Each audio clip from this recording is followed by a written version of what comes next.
नमस्कार मेरे मित्रों, जय हिंद। आप म्यूचुअल फंड में इन्वेस्टमेंट करते हो लमसम, वन टाइम आपने पैसा जमा करके छोड़ दिया और 5 साल बाद आपको क्या रिटर्न मिला, तो इसका कैलकुलेशन कैसे होता है। ये जो कैलकुलेशन होगा वो CAGR के थ्रू होगा, यानी कंपाउंड एनुअल ग्रोथ रेट क्या है उसका। वहीं पे अगर आपने FD किया है, यानी 1 लाख रुपया जमा करके 5 साल के लिए छोड़ दिया है, तो वहाँ पे आपको इंटरेस्ट रेट मिलता है, कितना % इंटरेस्ट मिला। ठीक, यहाँ की म्यूचुअल फंड में जो है वो कंपाउंडिंग जो रिटर्न होता है उसके बेस पे कैलकुलेशन होता है। आइए इस कैलकुलेशन फार्मूला के माध्यम से समझते हैं। CAGR जो है वो आपका इक्विवेलेंट होता है जो फाइनल वैल्यू है डिवाइडेड बाई जो प्रेजेंट वैल्यू है।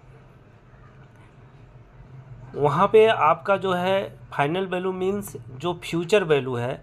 जैसे आपने आज 1 लाख रुपया जमा किया, तो फ्यूचर में उस वैल्यू 1 लाख रुपए का क्या इम्पोर्टेंस होगा, कितना रिटर्न उसमें मिलेगा, वो कंपाउंडिंग एनुअल ग्रोथ रेट के हिसाब से आप उसको कैलकुलेशन करेंगे।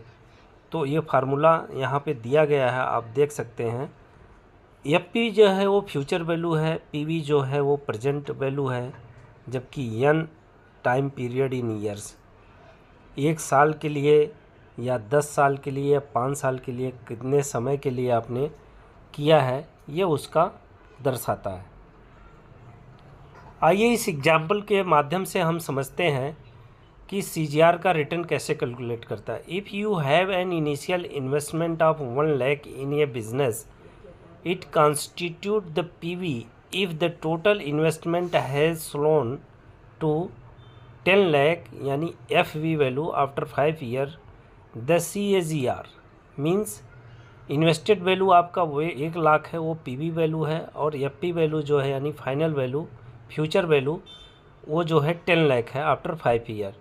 तो इसका CGR रिटर्न क्या है, यहाँ पे 10 lakh divided by 1 lakh, 1 divided by 5 minus 1 और 0.589, और इसको परसेंट में कन्वर्ट करने के लिए CAGR जो वैल्यू आती है उसको 100 से मल्टीप्लाई कर दीजिए, तो आपका ये जो वैल्यू CGR वैल्यू आई है निकल के वो परसेंट में कन्वर्ट